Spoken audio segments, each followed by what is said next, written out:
일단 소득세 배점 다시 설명드리면 자, 소득세는 여러분들 이론이 두 문제가 나옵니다. 근데 실기 외우기도 좀 여러분들 머리가 좀 뇌가 꽉 차요. 근데 이론이 여러분들 그 페이지가 진짜 많거든요. 여러분 쪽수는 몇 개 없는 것처럼 보이지 거기 글자 다 빼곡히 다 적혀 있어요, 여러분들. 소득세는. 그러니까 암기할 사항이 너무 많아요. 알죠? 그럼 배점 보시면 아시겠지만 우린 효율성 따져야 돼, 항상. 그래서 일단 이론은 4점인데 실기는 무려 15점이에요. 알죠? 그 실기는 우리가 여기 제가 세 문제라고 했지만 두 문제입니다. 두 문제. 두 문제 나오는데 나오는 챕터가 세 부분이에요. 세 부분. 그 세 부분에 두 문제 나옵니다. 그러니까 외우는 부분에서 무조건 내요.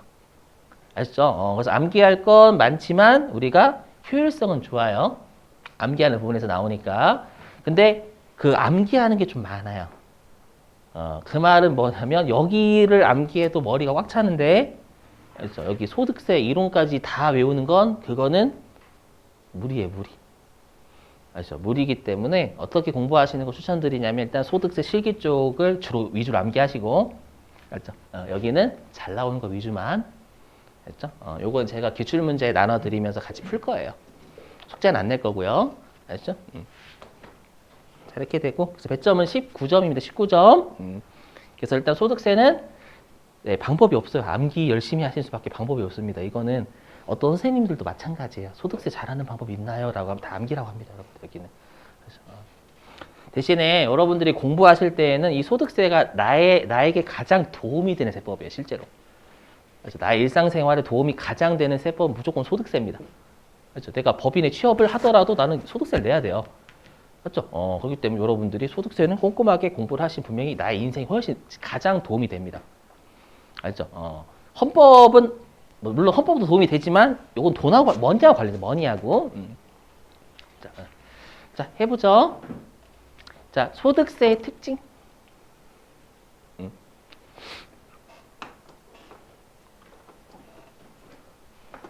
자, 해볼게요. 자, 일단 여러분들 소득세 같은 경우에는 우리가 특징을 잘 낼 수밖에 없는 게 세무 2급에서 처음 배우시잖아요. 처음 배우시니까 소득세를 잘 낼 수밖에 없어, 특징을요. 그래서 여기는 좀 암기를 해주시고 특히 제가 여기 실기하고 관련되어 있습니다라는 거 무조건 암기입니다. 무조건이에요. 알죠? 암기할 게 많지만 실기는 나올 부분이 정해져 있어요, 실제로. 자, 해보자. 일단 열거주의는 뭐냐면 그 여러분들 개인의 소득, 개인이 벌어들인 거에서 때리는 세금이 소득세고요. 법인이 벌어들인 거에 대해서 때리는 세금 법인세입니다. 우리나라에 법인이 많아요, 개인이 많아요? 개인이 훨씬 많죠. 그죠? 그리고 여러분들 개인은 감정이 있어요, 없어요? 있어요. 여러분들 감정 있으시잖아, 맞죠? 제가 욕하면 여러분 나쁘잖아, 기분. 맞죠? 법인은 감정이 있어요, 없어요? 법인은 없어요. 삼성, 너 감정 나쁘니? 네, 이렇게 삼성이 대답해요? 죄송해요.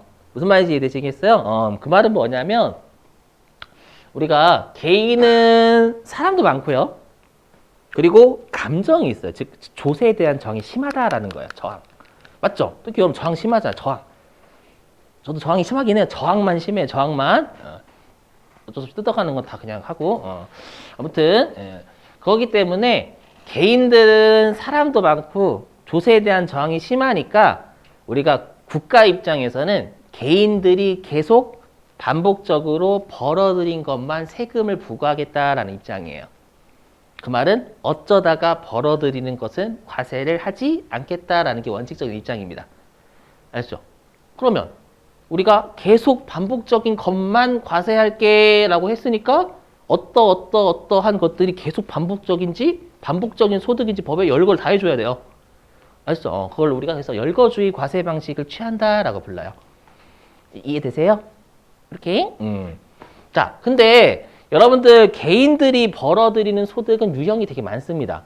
여러분들이 은행에 저금하시고 받는 이자는 이자 소득이라고 합니다. 나중에 뒤에서 할 거예요. 그리고 여러분들이 만약에 회사에서 일을 하시고 벌어들이는 소득은 뒤에서 할 거지만 근로소득이라고 합니다. 근로소득. 여러분들이 만약에 개인적인 사업을 하신다 그러면 사업소득이 되는 거고요. 만약 여러분들이 연금 타신다라고 하면 연금소득이 됩니다. 즉 개인이 벌어들인 소득의 원천은 되게 다양해요. 그래서 그걸 우리가 소득 원천설이라 불러요. 소득의 원천별로 세금을 부과하겠다. 아셨죠? 응. 그럼 제가 이걸 왜 설명하냐라고 하면 그 여러분들 우리가 소득 중에 이자 소득하고 배당 소득이 있어요. 그럼 우리 이자는 은행한테 받는 거죠. 그죠? 그리고 우리가 배당도 법인한테 받는 거지 우리가 증권회사도 여러분 배당 줍니다. 증권회사 상장되어 있는 기업도 많아요. 알죠? 그럼 우리가 이자 소득하고 배당 소득은 나중에 뒤에서 할 거지만 금융소득이래. 금융소득. 알죠? 금융소득이라고 합니다. 그 뭐냐면 자, 여러분들 이자 소득하고 배당 소득 있죠? 이 금융소득 있잖아요. 그 원칙적으로 법에 열거된 소득만 과세한다라고 돼 있죠. 그죠? 그러면 금융소득도 이러이러한 소득이 계속 반복적인 소득이다라고 열거해야 됩니다. 근데 아시지만 여러분 요즘 우리나라 자본주의 국가잖아요. 신종 금융상품이 진짜 많이 쏟아져. ETF 막 이런 거, 파생상품 이런 거. 저도 잘 몰라요. 그냥 아는 척 해봤어요. 유식한 척. 알죠? 아무튼 신종 금융상품이 계속 쏟아져요. 반복적으로. 그러면 어떻게 해야 돼요? 법에 열거를 다 해야 돼. 나올 때마다. 알죠? 그러면 소득세법 좀 만드시는 분이 죽습니다. 여러분들. 맞죠? 나올 때마다 한숨 쉬면서 그래서 증권에서 연락해가지고 만들지 마라. 저렇게 해야 되잖아요. 죽여버린다. 나 지금 힘들다. 그렇기 때문에 우리가 이자 소득하고 배당 소득은요. 법에 열거를 하지 않아도 그냥 이자 성격이거나 배당 성격의 소득은 때리겠다라는 입장이에요. 그걸 우리가 포괄적으로 과세한다라고 해서 포괄주의라고 합니다. 되세요? 그래서 암기해 주셔야 돼요. 그래서 우리가 소득세는 열거주의, 다만 예외적으로 이자 소득하고 배당 소득은 신종 금융상품을 과세를 해야 되니까 포괄적으로 과세하겠다. 나올 때마다 법에 열거할 수 없으니까요. 이렇게 생각하시면 됩니다. 아셨죠? 자, 그다음 세 번째 개인 단위 과세제도. 자, 여러분들의 남편이나 아내를 배우자라고 해요. 알고 계시죠? 배우자. 그렇죠? 이런 용어 알고 계셔야 돼요. 소득세는 그런 거 나중에 걸어야 돼요. 배우자, 막 직계존속 이렇게 알아야 됩니다, 여러분들. 예. 자, 배우자하고 나하고 같이 있어요. 둘이 맞벌이 합니다. 맞벌이. 그러면 여러분들하고 배우자의 소득을 합쳐서 신고해요? 각각 신고해요? 각각 신고하면 소득세 합쳐서 신고하지 않아요. 그렇죠? 그래서 여기 개인별 소득을 기준입니다. 그럼 개인은 나랑 배우자는 한 몸이다. 그 거짓말이래요. 한 몸 아니래요, 여러분들. 어머니들께서 그러셨어. 저한테 수업 듯이 어머니께서 한 몸 아니라고. 어이씨, 남편 별개라고. 어머니들도 그러셨어요. 그렇죠? 이구동성으로. 그래서 예, 아무튼 그래서 개인별 소득을 과세로 하기 때문에 배우자의 소득을 합치지 않아요. 알죠? 일단 여기 동그라미 2번은 누진세율 설명드려야 되기 때문에 자, 그럼 누진세율 그 여러분들 부가가치세는 10%죠, 원칙이. 그렇죠? 원칙이 10%이기 때문에 그냥 5천만 원 각각에 대해서 10% 때리나 1억 합친 것에 대해서 10% 때리나 똑같죠, 내는 세금이. 맞죠? 근데 소득세는 소득이 높아지면 세율 구간이 높아집니다. 아시죠? 그래서 우리가 최소 6%부터요, 최대 45%까지 있어요. 알죠? 자, 그럼 이거는 여러분들 중요하기 때문에 설명 좀 할게요. 보시면 이거 좀 중요해요. 좀 예를 들어 볼게요. 자, 경우 1. 자, 경우 1은요, 우리가 A가요, 소득이 5천만 원? 5천만 원 이렇게 있고요. 경우 2. 그래서 A는 개인입니다. 항상 제가 여기 소득세니까 개인이에요. 여기서는 경우 2는 A가 소득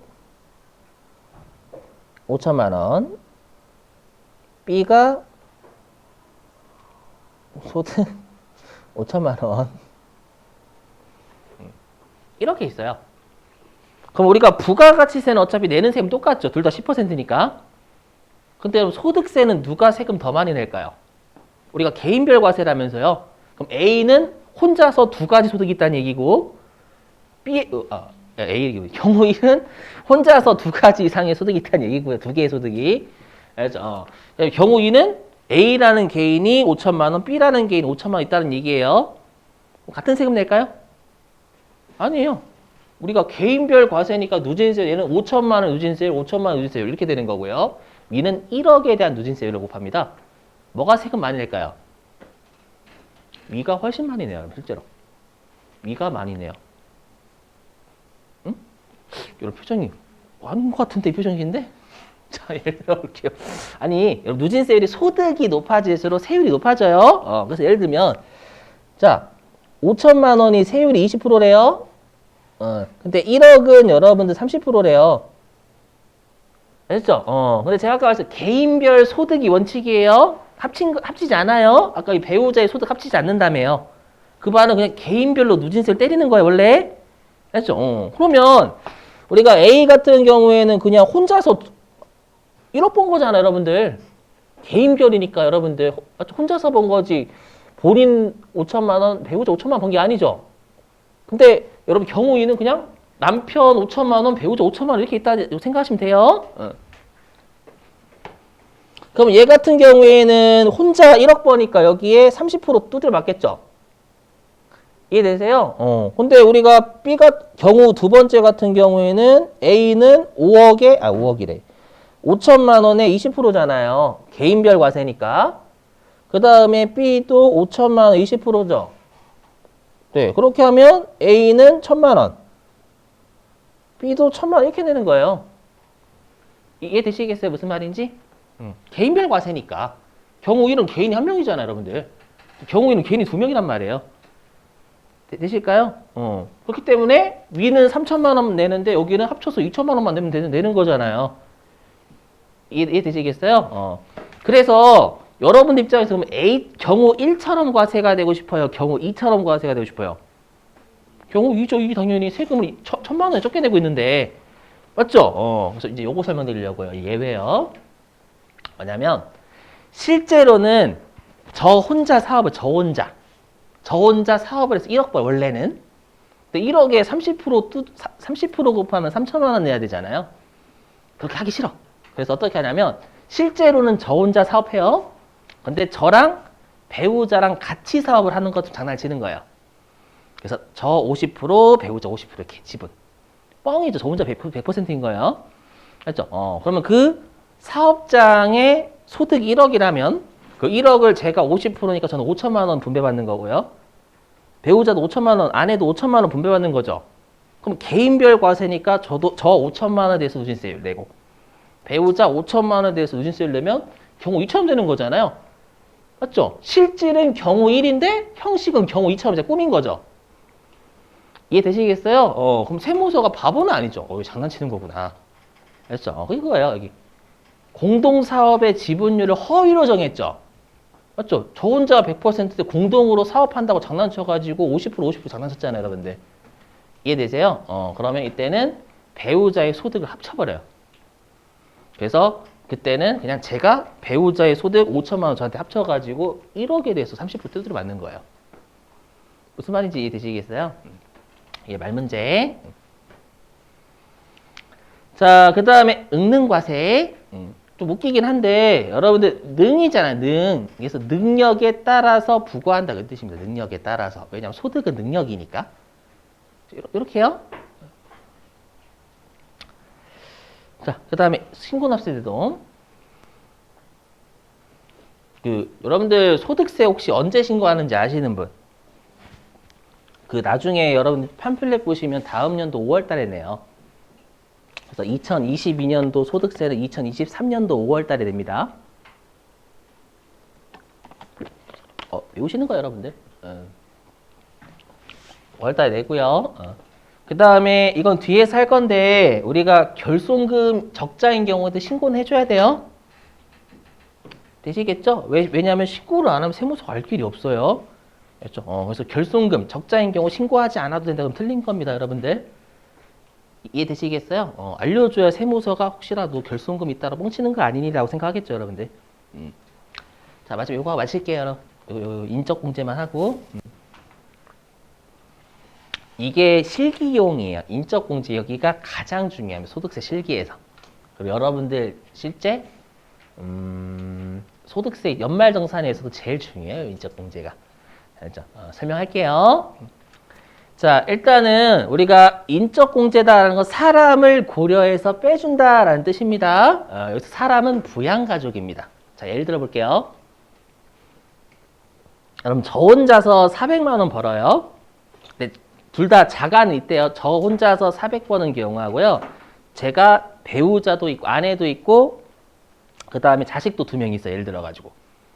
그럼 저 혼자 버는 거랑 아니면은 제가 배우자랑 자식이 딸려져 있는 거랑은 똑같은 소득이 아니죠. 그러니까 둘 다 집은 있어요. 경우 1이든 경우 2든 집은 있는데 그럼 경우 1이면 저 혼자 400만 원 버니까 집이 있다라고 하면 어떤 생각 들겠어요? 뭐 사 먹지 이거? 뭐 사 먹지? 뭐 어디 놀러 가지 이거잖아요, 여러분들. 그죠? 이 생각부터 드는데 경우 2는 내가 자식도 있고 아내도 있어요. 학원비 생각나잖아요. 막 눈물이 뚝뚝뚝 떨어지고. 그죠? 그 다음에 생활비? 그죠? 뭐 눈물이 앞에 가야죠, 여러분들. 그래서 우리가 똑같은 소득이지만 부양가족이 있냐, 없냐에 따라서 당연히 세금 부담 능력도 달라져야 돼요. 맞죠? 똑같은 400만 원이라고 똑같이 여러분들 70만 원 내라고 해봐요. 맞죠? 눈물이 앞을 가리지. 맞죠? 그래서 우리가 부양가족을 고려해서 우리가 빼주겠다라는 거예요. 그게 인적공제입니다. 아셨죠? 근데 조심하실 건 뭐냐, 나중에 부양가족이 있다고 무조건 빼주는 게 아니에요, 여러분들. 부양가족이 뭐예요, 말 그대로. 내가 부양할 가족이어야 돼, 내가 부양할 가족. 반대로 얘기하면 내가 부양당할 가족이면 안 돼요. 아시죠? 우리 어머니 연봉이 100억이야. 그거 못 뺍니다, 그 어머니는. 내가 부양을 하는 게 아니라 부양을 당해야 되잖아요, 여러분들. 이해되세요? 자, 오늘은 여기까지 하고요. 숙제 좀 낼게요. 이거 나눠드리겠습니다, 여러분들. 맞다. 자, 지금 나눠드리는 유인물은 재무회계 기출문제 유인물입니다. 자, 옆으로 좀 나눠주시고.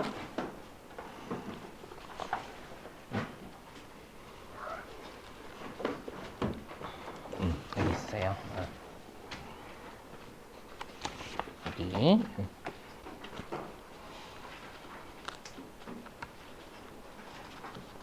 이거는 내일부터 가지고 오시면 돼요, 여러분들.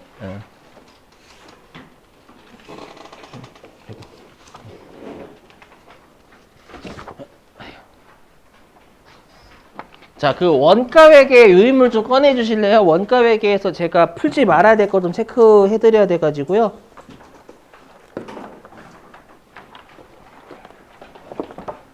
제가 숙제 내드린 거 있죠? 그저께 하고 어저께